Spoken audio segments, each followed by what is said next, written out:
Okay, so this is the big question on paper 3 in your geography GCSE, and this is a decision, and the likely question to come up is, do you think the reservoir should be built or not? So it could be phrased like this here: study figure 3, a new reservoir for Oxfordshire in the resource booklet. Do you think that the proposed Abingdon reservoir should go ahead? Tick the box to show your choice, yes or no. Use evidence from the resource booklet and your own understanding to explain your choice. So just before we do it, let's talk about the mark scheme. So there's 3 things you've got to include to get level 3, and that is a wide range of evidence from the resource booklet primarily to support your points. You need thorough evaluation, so we need both sides of the argument going on there, and we also need a bit of linking to different areas of geography, so we call that synoptic links to different areas of the course which you've studied. And the exam will recommend you write the advantages, the disadvantages, and then a conclusion. So that's the way we're going to go about it here. And this one here is a 9 out of 9 answer. And just look at the detail first. It's a detailed piece of writing. We're just going to go through it and talk about where they've used this wide range of evidence, the thorough evaluation, and the synoptic links. Okay, so I think the proposed Abingdon reservoir should go ahead. The most significant argument to support this view is that it will increase water security for the 9 million people supplied by Thames Water. I suppose first thing to say is, right away, they've said their decision at the start. That's something that AQA recommend you do. So say your decision: I think the proposed Abingdon reservoir should go ahead. And then they've already started to use some evidence: 9 million people supplied by Thames Water. The reservoir will hold up to 150 billion litres of water. That's more evidence. This is desperately needed in the Thames Basin because it only received 737 millimetres a year of rain and has a growing population of 100,000 more each year. So brilliant evidence. And they've put, due to migration into London, due to pull factors like job opportunities and better amenities. Wow, so that's a synoptic link there, because we've done urban growth due to migration in our changing urban areas unit, our cities unit.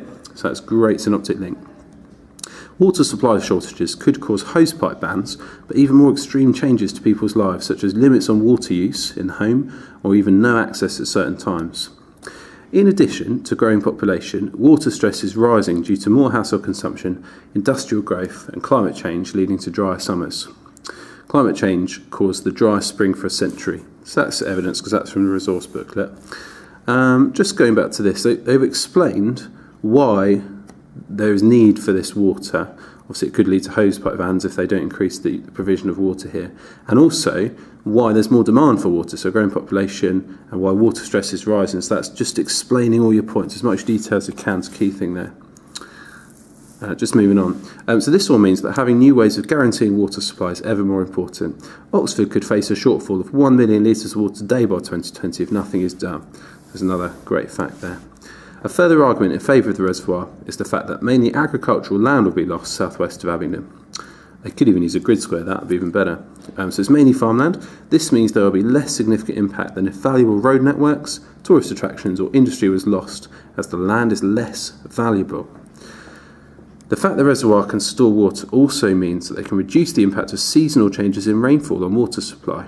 And finally, as shown by the example of Farnwell Reservoir, the project could provide wetland habitats and social activities like water sports, fishing and walking, a 6-kilometre walk. So lots of nice little snippets of evidence from resource booklet underlining them there.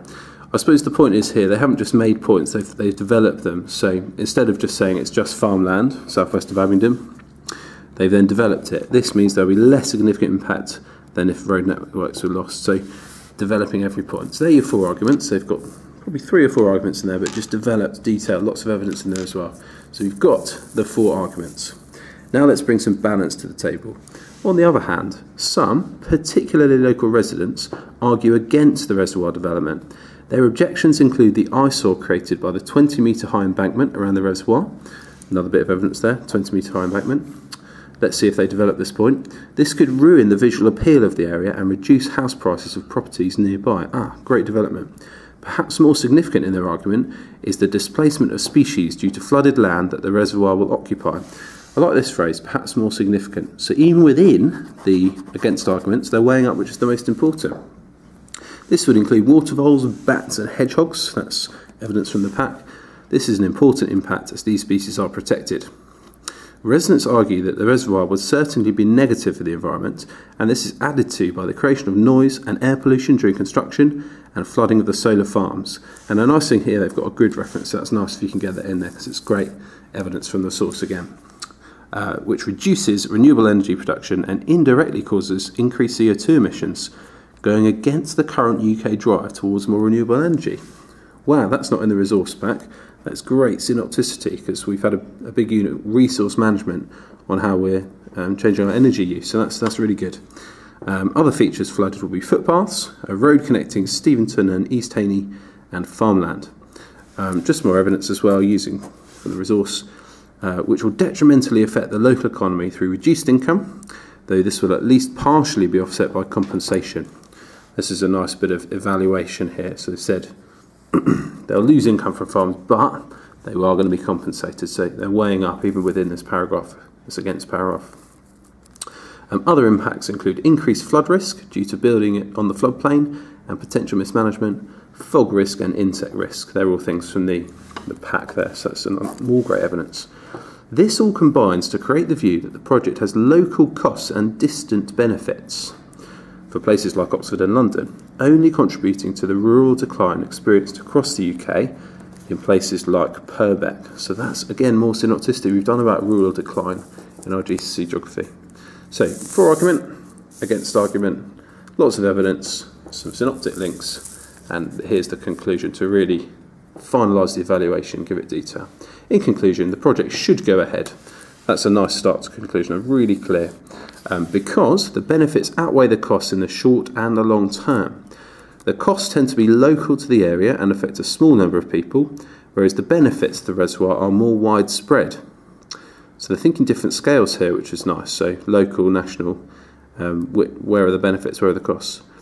Then they're going into social, economic and environmental. Let's see, so social, it is negative for a small number of locals who will be displaced or have to endure the eyesore of the embankment, but this is far outweighed by the huge benefit of reduced water stress in the wider region. So this is far outweighed is a nice phrase, this is outweighed. So two things, but one's more important, but a huge benefit of reduced water stress in the wider region.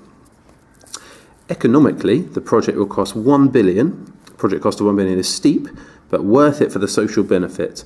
And there are some economic positives, such as water security for industry in the Thames Valley, or profit from potential trout fishery, water sports business. So saying economically it's good as well, because even though it costs lots, there are loads of social benefits, but also there are some economic benefits as well.